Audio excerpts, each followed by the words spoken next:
To know Pisces is to know you will never really know Pisces. Ephemeral, fleeting, intangible. How do you describe in words the place where Mercury falls? How do you grasp a vapor or hold water for more than a few moments in your hands? How do you contain the ocean? Saturn, as the ruler of the first decan of Pisces, poses exactly this question. Here we pair the vastness of Jupiter with the confines of Saturn and enter a very mist-filled stretch in our journey around the zodiac.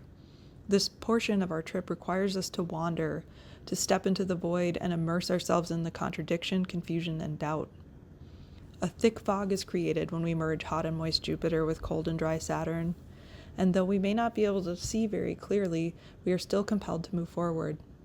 This is the first decan after all, and despite it being a mutable sign, the first decan always carries a bit of that initiatory cardinal energy. So forward we will move, but not without occasionally glancing over our shoulder to see where we have been. It is not easy to leave the known behind in these hazy conditions. In the corresponding tarot card, the Eight of Cups, a hooded figure has turned their back on a reasonably comfortable scene, a bountiful and tidy stack of 8 golden cups near the shoreline, shimmering in the moonlight. Surely there are worse places to be. Should we not choose to stay in this familiar comfort over some unknown outcome on the rocky and perilous path before us? And yet the hooded figure has already chosen. Their back is turned, and they have set off for some unseen calling with nothing more than their red cloak on their back and a walking stick in hand. As the cloak catches the breeze of the mystical character's brisk departure, a sense of urgency is present. This is no leisurely leave-taking. Once the choice has been made, there is no time to waste. The impulse is pressing. The moon lights this scene and indicates the choice has been made from the mystic's intuition. It is not logical to abandon the golden cups, but it must be done nonetheless. This luminary bodes a nonlinear, perhaps even circuitous journey ahead, with ebbs and flows just like the lunar cycle. As is often the case with our intuition, there is no clear end goal or destination here. Only the knowing that we must change course or explore other possibilities. To be platitudinal, the journey is the destination. How many times has this red-cloaked mystic visited this seaside bar? Is this their first time? 10th?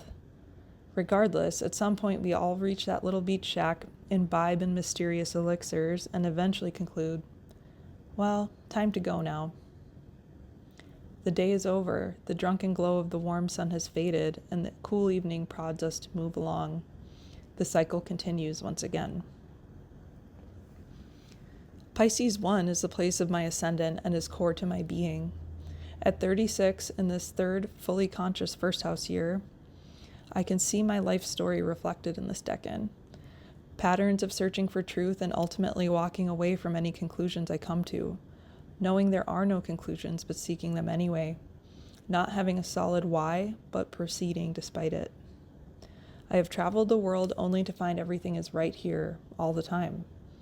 I have deserted spirituality only to be confronted with dogmatic materialism.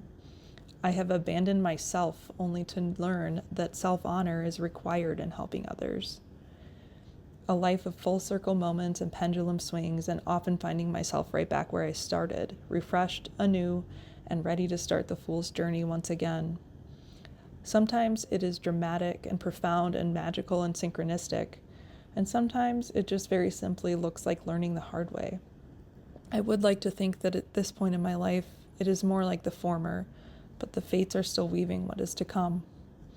At risk of reaching yet another soon-to-be sidelined conclusion, what I have found comforting this spin around the wheel is to radically embrace the meandering and to be present in its gifts along the way. To laugh when I say something definitive, knowing the opposite is equally as true. To make a choice even when it feels like it doesn't matter. There is instant and infinite levity and compassion to be found in this space. With each new stretch of the journey, a new speck of wisdom gained. Maybe adding up to something. Maybe, probably not. Ultimately, though, to know that I don't know anything is mad and divine.